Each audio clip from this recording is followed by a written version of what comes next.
Hello, I'm Eric Ludwig, the co-director of the American College's Center for Retirement Income.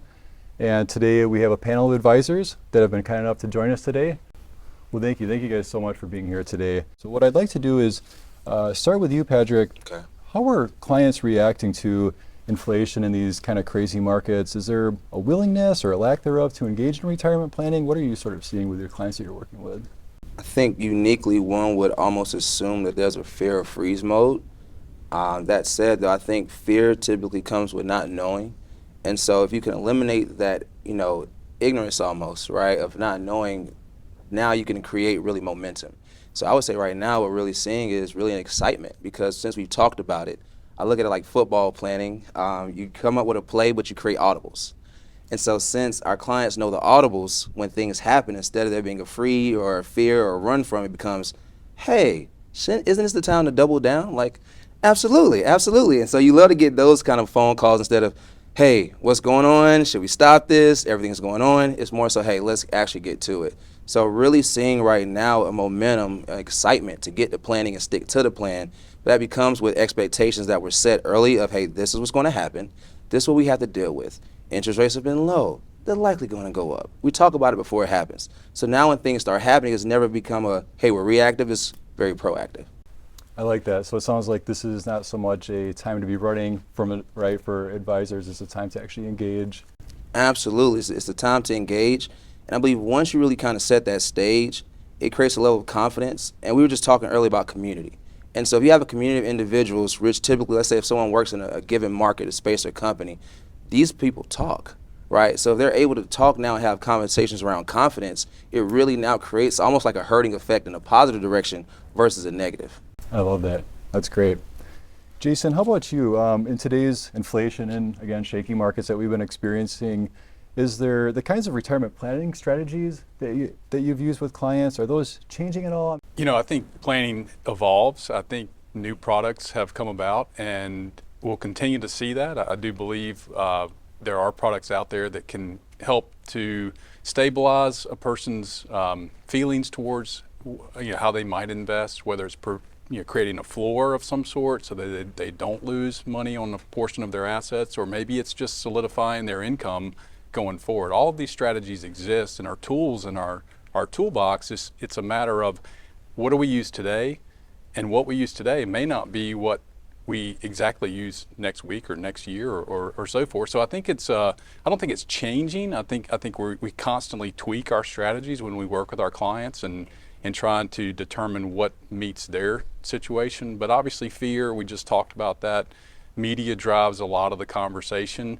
And peers, you talk about maybe the herd effect from taking action, but also the herd effect of, I heard about, inflation protected bonds, or treasuries have a pretty good yield right now.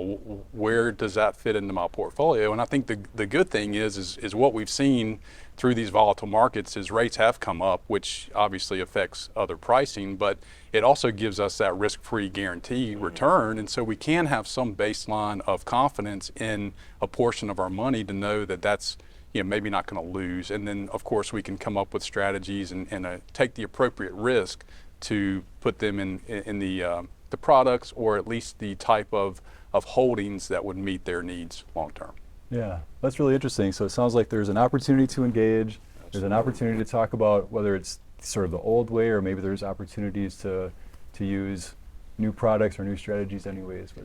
Or even some of the older strategies, just like you think about bonds. I mean, rates have been low for so long that now they're much more relevant to our conversation, and even just money market accounts. I saw yesterday on the way to the conference we're here for, and a major institution just rolled out their own version of a money market. So it's this grasp for funds that can be guaranteed, that can generate above a 2% floor of interest. Now we're seeing things that are more in that range of really shoring up the overall portfolio. It brings back that conversation of, does a moderate portfolio actually work? Where now, maybe that is something that we can consider, where a couple of years ago we were trying to find alternatives for certain parts of that because we knew what rates were going to do. So right, yeah.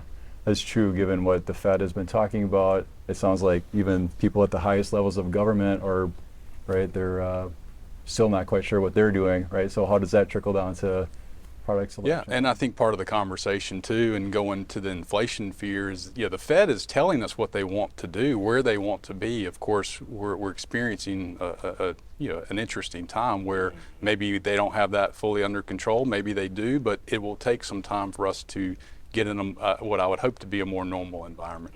Right. Yeah, that's great. Thank you.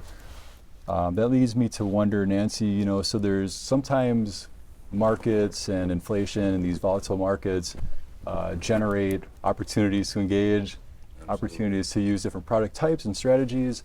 But to some extent, some clients are willing to or have a preference to maybe go the wrong way, right? So can you talk about maybe things that conversations you've had with clients to try to help them stay on track? Great question. So for me, as a certified financial planner, I always focus on client's specific situation. I bring them to the time horizon is important as individual families. Every family is different. Some may be in their 30s, 40s, 60s. So the current situation always changing. Our job is how to create more certainty based on the uncertain reality. There's always something, either pandemic or 9/11, stock market, 2008. So in the conversation, when we work with clients with financial plan, we already built in solutions. When that comes, this is our plan. So in my recent experience, I have seen people react to the reality, what's going on, either inflation or stock market volatility. One of the potential clients, I knew her a few years ago. When I started a conversation about financial planning, her husband managed everything about their retirement. They're in their late 70s. So I was told, we're fine. We don't think we need any help. Her husband actually, his health actually is going down to dimension. So last year, 2022, when the stock market tanks and he was not doing well, so the wife started really panic. And also, they sold everything they own in the stock market. She thought that was the right thing to do. So when this year we started conversation and I look at the portfolio and everything, pension plan, annuities, actually they have sufficient income support their lifestyle. No need to be panic. So I think people really need to understand their situation. Do I have enough income cover my base? I call the floor. So that is a situation I feel like people overreact. And my job is really to educate them. I use a strategy I call what is your intention, which is what you're trying to accomplish. What should we pay attention? And what action should we take? So if I have met her before she sold, I would remind her, what's your intention? She would say, we want to live a comfortable retirement life and leave some money to our children, which their pension, Social Security, more than enough to support that intention. And then I will ask, what should we pay attention to? Do we need to pay attention to the volatile stock market? No, we don't. Do we need to take action, which is sell or buy? Because your time horizon and your objective, we really don't need to take any actions. So those are really tough situations to go through for them because she did not have any education or experience with stock market, with financial planning, because she feel like everybody is talking about volatility and she should be fearful. She should take action. So really, as a financial planner, our job to educate our clients based on your situation, remind them their time horizon, their objectives, and their financial goals. And here we have the tools to help you accomplish your objective. So that's my take. I love that, yeah. That's really interesting because so far we've talked about there's a willingness to engage, there's things that we could do that maybe we're using old strategies and bringing them back and they're still relevant. And then now we've talked about maybe no action is the action, right? Yep. And that's really important. I think too, you mentioned from sort of like a financial literacy perspective, sometimes I wonder like to what extent clients think that is the right thing to do, right? So there's an ongoing education piece that can be super helpful. Yeah, just to add to that, we had a conversation earlier around risk tolerance questionnaires, and those can so often be misleading. I think one thing we really need to get into with risk coaching is almost like a capacity questionnaire. So I think once someone can really understand their capacity, it starts to take away some of those fears that we naturally have, such as the capacity of having, right, all that income coming in. Man, risk really isn't touching you, right, based off those dollars you need. So I think that's so unique of a planning is to consider what's your capacity. I think that really can really help people see their individual picture for themselves to now have a customizable strategy versus what everyone else is saying in the marketplace. Right. Yep. And yeah, who was it that mentioned Nancy, I think you mentioned the individualized nature of it, right? So it's going back to this sort of comprehensive risk profile, Absolutely. Not just tolerance, but willingness to make differences, willingness to take risks, and then individualizing that to each client. Right. And I think, one other piece, and we talked a little bit about this, is just being able to control what we can control. I can't tell you what the market's going to do. I can't affect that in any way. I don't have enough money to do that personally. But those things, we cannot control that. But what we can control is how much risk we take, where we take that risk, how we position those assets. And so I think that's very important. Like you said, we educate our client to understand that yet you are good, you got your income, you can take risk, but how much risk do we want to take? And we have complete control over that and where we put those dollars. So I think that's important to help the client understand that we can't help what happens in Russia or Ukraine or with what the Fed does, but all of these things have an effect on our portfolio, but again, we're controlling how much risk we're taking, how we rebalance that over time, and again, how we position. I like that. Yeah, it really gets back to the things that we can control and what we can't, and sort of communicating that to clients. Terry, I'd like to ask, on that note, to the extent that we can control certain things, are there things that you've been finding helpful to use with clients on, I know, we mentioned sort of some of the volatility in the banking system is sort of recent news. Are there, from sort of a preference perspective, are there things where clients are having an increased appetite for certain product types like lifetime annuities, or I guess I'm just trying to get a sense of like how jittery markets are and then what sort of product preferences that might translate to. Yeah, I think a natural human tendency is to see people going a certain direction and then to go that direction too. So think about at Costco on a Saturday. You're in a pretty long line, a new line opens, and everyone runs to that new line. Well, there's some people who may end up in a worse position because they ran to that new line too late. So for us, it's looking at the specifics of their situation and then just realizing that we live in a dynamic world where the truths about money are always changing. So recently we've seen CDs have come back into favor. There's been a ton of money poured into CDs. I-bonds, I don't know how many emails I got about inflation protected bonds. Should I put all my money there? And just that education piece, helping people understand, well, no, you can't even put that much money into those because there's certain limitations. So as far as the lifetime income, I think that really depends on how the person wants to source their retirement income.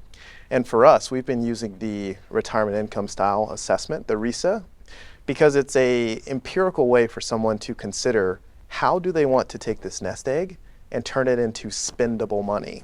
So it's really interesting to let people self-discover how important is it for them to have a set amount of money that lasts forever versus potentially spending more but having to be flexible enough to decrease that later and being open to optionality. So again, there's so many tools. We want to make sure it's the right tool for the right situation at the right time. I think that's really where the rubber meets the road. Yeah, that's really interesting. The thing I keep hearing is like this education perspective, right? It's an opportunity for us as advisors to reach out to clients on a regular basis, or if there's a volatile time, that this is the time where we can, help clients through that. Yeah, that's really interesting. And the other is from a preference perspective, it goes back to Nancy, something you were mentioning is the individual nature of how working with each client is unique, right? Right. Yeah. For the opportunity, educate clients, inflation. I have come across some younger clients in their early 30s. So in the past 10 years, we have been in the low interest rate environment and high stock market growth. It's a great opportunity to educate them on purchasing power in order to maintain your lifestyle in the later years, your retirement years. We may have to save more because inflation is real. Now they realize, yeah, my dollar, if I don't save more and I have to spend more than I anticipate, I may not be in a good position for retirement. So I use that opportunity to encourage them how much more we can save, the potential. What is your best? I love that. Yeah. It's very interesting. Yeah, it's funny. I think we probably all had client discussions in the last couple of years prior to inflation where we talked about inflation adjusted withdrawals. And it was like, why do we have to take that into account, right? Inflation is low. Right. All of a sudden, it's more relevant. And it's interesting with Social Security. So consider someone who takes Social Security early and they have a smaller base, which now it's getting cost of living adjustments. If they would have waited to take Social Security later, that's that much more additional money they get forever.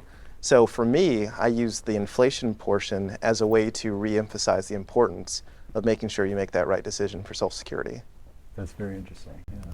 Yeah, I mean, just listening to everyone talk, a common thing that's constantly coming up is just setting proper expectations.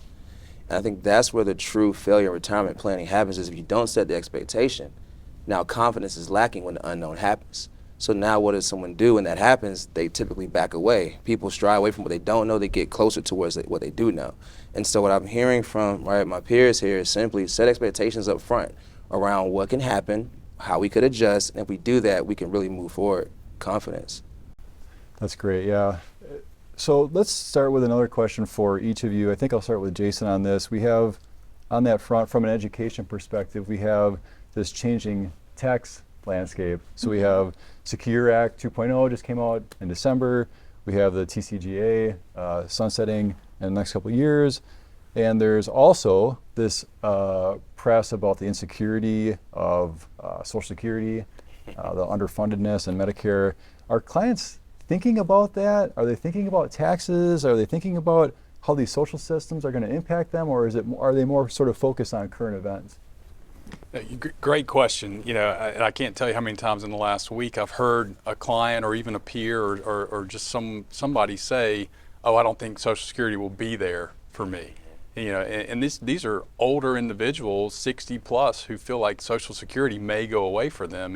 And I don't know if I'm right, but I usually tell them it probably won't change for the older population. Now, for me, I could have a later retirement age, full retirement age. They may tax me more on money going in. I think there's a lot of changes that could take effect to shore this up, but nobody wants to really touch that from a political standpoint. Yeah. So, I try to ease the concern. Obviously, the conversation around, delaying Social Security, the benefits of that, the additional income and the COLA that would come along with that as well. So those are conversations around the fear of Social Security. So that's one piece. But when you look at like TCJA, Secure 1.0, Secure 2.0, a lot of things have changed, and to me, there's opportunity. We do have a fairly low tax environment right now when we look back historically. Obviously, RMDs have changed, so that brings a whole new conversation, because a lot of people, with the shift from employer-backed defined benefit plans to defined contribution, where the onus is on us to save our money, some people have accumulated quite a bit of qualified money that if they're not strategically thinking about how to capture or pay tax on that, maybe they have children, maybe they have other relatives that would inherit these funds and potentially pay a even higher tax. And so a lot of the conversation I have with clients, especially in that window where maybe they were 70.5 was their RMD, and then it got bumped to 72, and now we're looking at 75. Conversations around not only delaying Social Security, which leaves some room for income, recognition, let's say. So we might do a Roth conversion, and maybe we convert and we're willing to pay through the 12% bracket, and maybe we're willing to actually go up through the 24% bracket. You know, these are things that I'm having conversations with clients about, because and it's a funny thing. I had a conversation with someone earlier who turned 72 beginning of this year. Well, funny thing, my father turned 72 this year in January. So he was on pace to take his first RMD.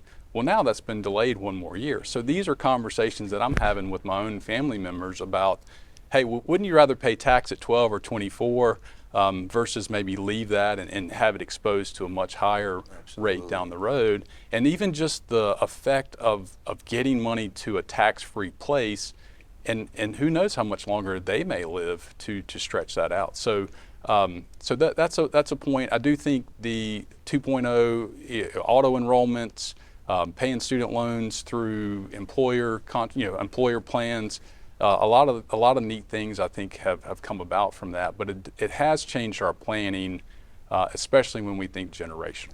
It's very interesting.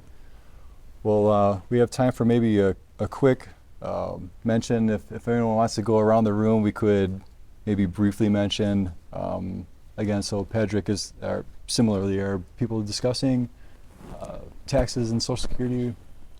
Yes, I mean, Jason really hit on those points, and I would just say, just to emphasize, I think what it calls into light is just planning and having a plan, and not being reactive. I always ask someone, would you rather punch someone in the mouth or get punched in the mouth?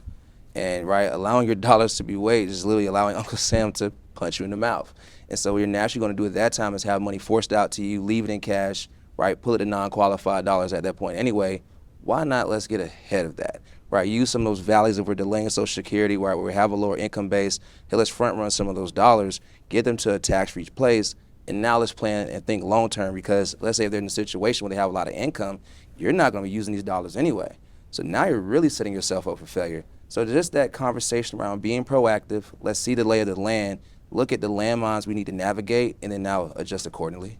This has been really fun. I hope you've all enjoyed it as much as I have. Absolutely. So I'd like to thank you all for your insights, and you've provided some great ideas, and really appreciate the work that you do for your clients. So thank you guys so much. Thank you so much. Thank you.